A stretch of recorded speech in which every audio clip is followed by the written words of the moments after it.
What is going on, everybody? And in today's podcast, we will be talking about our Week 10 starts and sits. I'm Justin. I'm joined with Nick. And Nick, you want to get things going with your star quarterbacks for this week? Yeah, my start quarterbacks for Week 10 is Blake Bortles and Kirk Cousins. The Saints have been really bad against the pass lately. Kirk Cousins is probably unowned in a lot of your leagues. You probably scoop him off the waiver wire and have a solid QB1 for Week 10.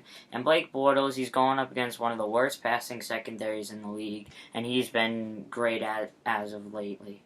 I agree with you with Blake Bortles. He's been really hot lately and a top waiver wire target. And moving on to my star quarterbacks, I really like Joe Flacco this week. Another guy you probably got on the waiver wire. If you had a quarterback on a bye or something, he's a great plug-in. He's at home. He plays great at home, struggles on the road, but he's at home here, so you don't have to worry about that. And the Jaguars have been good offensively, but they haven't been too good defensively. They've let a lot of quarterbacks up. A lot of quarterbacks scored a lot of points up. I think Joe Flacco has a good game. And Eli Manning, the Giants had the Patriots number. They beat them in the 2 Super Bowls. The Pats always struggle against beating the Giants. I think Eli Manning has a great week. And looking at the Giants' schedule moving forward, they have a bye next week and they have tough matchups. So this is like one of the last few weeks I would start Eli Manning. Yeah. This is a very inconsistent quarterback, but I like the matchup this week. I expect that Eli Brady game to be a shootout. Moving on to sick QBs, my sick QBs for the week are Carson Palmer and Alex Smith.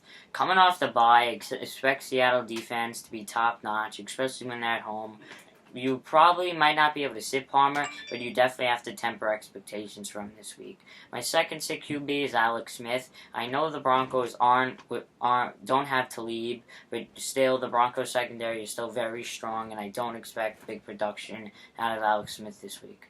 I agree with you.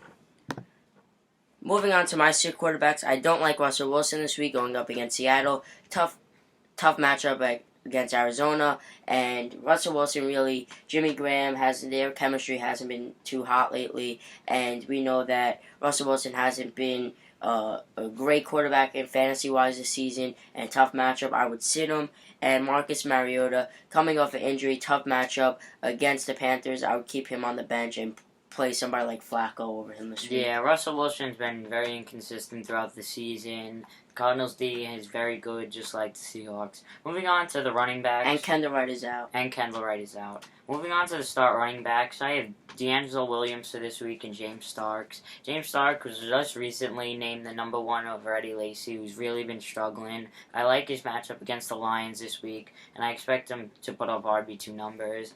D. Will, who I think might be a top 5 play this week, you definitely have to start him against the league's worst run defense. And when D. Will starts, he's averaging the most rushing yards in the league by a running back. D'Angelo Williams is going to be a high-end RB1 this week. I think he possibly could be the best running back fantasy-wise this week for Week 10. Him and Gurley, I think, are going to be 1 or 2. But I definitely agree with you there. Yeah, going forward, I think D. Will's a low-end one. I would say he's definitely an RB1, yeah. Moving on to my start running backs, I like LeGarrette Blount this week and Doug Martin. LeGarrette Blount with Dion Lewis is going to get the ball more, and the Giants, I think, you know how Brady plays. He goes short, hits Gronk. I definitely think, you really can't play the run against the Pats. You can't ever do that. So I think LeGarrette Blount will get a lot of touches this game, and I think that they're going to run the ball a lot more than people expect. I think a lot of people expect this game to be a shootout, but I think LeGarrette Blount's going to get a lot of touches, and I think he's going to have a big game this week. And I think Doug Martin gets back on track against the Cowboys this week, who've been struggling against the run. Yeah, the Cowboys have been really bad against the run, and I think this is definitely a perfect week for Doug Martin to get back on track. Moving on to sit running backs this week, I have Charcandrick West and Chris Johnson. They both have really tough matchups in the Broncos and the Seattle Seahawks, and I don't really see them putting up running back 2 numbers like they've been all season. I would sit these guys.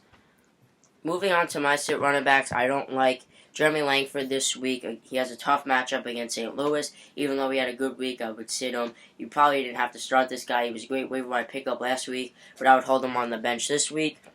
And my second sit running back this week is Jonathan Stewart. Another tough matchup against the Titans. And you probably can't sit him, but just temper your expectations against the Titans. Yeah, moving on to start wide receiver. My start wide receiver for the week are Deshaun Jackson, Jarvis Landry. Eagles defense has been pretty solid, but not against the pass. Jarvis Landry does have big play upside, just like D-Jax, and D-Jax is going up against the Saints secondary, like I said, which is pretty much horrible. Jarvis Landry's value definitely goes up in PPR. Yeah. But he's definitely a wide receiver too in both formats. Moving on to my start wide receivers, I have Emmanuel Sanders going up against the Chiefs. The Chiefs been the worst defense against the pass this season. They've let up a lot of fantasy points. I would definitely start him as a wide receiver 1, but obviously that's not a guy you probably could sit. So I'll tell you 2 more. Stephon Diggs had a bad week this week, but I definitely think he's a good start with Teddy Bridgewater. He will play. I definitely think he's a good start against Oakland. And James Jones. The Packers offense has been struggling lately. I know James Jones really hasn't been performing well, but I think they get back on track against Detroit this week. Yes, the Packers offense has been really cold, but I expect James Jones, Randall Cobb, and the rest of the crew to get back on track. Moving on to sit wide receivers, I have Jeremy Maclin and Larry Fitzgerald. Larry Fitzgerald is coming off one of his worst weeks of the season, and he's going up against Seattle. I expect them to try to grind it out with the run. I expect this to be low scoring, not a lot of fantasy points to go around.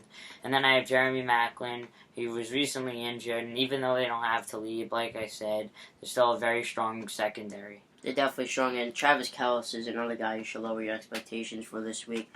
Moving on to my sit wide receivers, I don't like Dorial Green-Beckham this week. I know Kendall Wright is out, but he's going up against possibly the best cornerback this year, Josh Norman, who's been lights out, and John Brown, like you even said it about Fitzgerald. It's a tough matchup. I think it's going to be a very low-scoring game. Yeah, also John Brown is dealing with a groin injury. And Michael Floyd is probably going to take the starting job back. Moving on to tight ends. My start tight ends for the week are Martellus Bennett and Delaney Walker. Delaney Walker is coming off that huge game, and I expect him to keep up his performance against the Panthers. The Panthers are pretty much going to have the wide receivers locked down on the outside, so that's going to force Mariota to look inside and draw more targets to Walker's way. And same reason with Bennett. The Rams are very good on secondary. Jeffrey is going to be limited this game, and I expect Martellus Bennett to get more targets. Yeah, Delaney Walker's coming off a huge game also. Moving on to my start tight ends, I love Jordan Reed this week against New Orleans. New Orleans has been struggling defensively. They're scoring a lot of points, but defensively they're having struggles stopping people. Kirk Cousins, you said, is a great sleeper option. I think Jordan Reed is going to be a top 7 tight end this week. And I like Eric Ebron. He possibly could get him off the waivers right now. And the Packers really been struggling against the middle of the field. And I think Eric Ebron's going to be a nice tight end 1 stream this week for you. Yeah, Eric Ebron is probably unknown in a lot of leagues. You could probably scoop him up on the waiver wire now. Moving on to sit tight ends, I have Jordan Cameron and Heath Miller. Jordan Cameron had that one good year, and he hasn't really been this good year at all. He's been very inconsistent, and I don't expect him to get it going against Philadelphia. And Heath Miller, he's disappointed in a lot of spots this season, and I don't like the matchup. And Ben's hurt. Moving on to my sit tight ends, I don't like Julius Thomas this week. Julius Thomas has really been struggling in this offense. He really hasn't been having much value. He obviously had a lot more value under Peyton Manning. My other sit tight end, is Broncos tight ends, Owen Daniels, Vernon Davis. They both have a tough matchup, and I think you still have Virgil Green. You have a lot of other tight end options. I just don't think you could start any one of them right now, even though Owen Daniels is coming off a huge week. Yeah, there's a lot of mouths to feed in that Denver offense. Finally, you want to say your sleeper defense? Yeah, my sleeper defense for the week are the Pittsburgh Steelers. You probably could also get them off the waiver wire. They're going up against a turnover-prone Johnny Manziel, and I expect them to have a decent week. Yeah, I got them off the waiver wire, and I'm very happy about it. My sleeper defense is the Bengals. I really don't trust Alfred Blue in the running back as in the run game, and I really don't trust their quarterback right now. I definitely think Cincinnati is once again another great defensive stream. And that will do it for us. If you have any questions, make sure you tweet us at FFinTheZone. And you want to say anything else, Nick? Yeah, your questions will be answered as soon as possible. Yeah, and if you also have any questions, just leave a comment and we'll answer them immediately. Thank you for watching, everybody. Peace.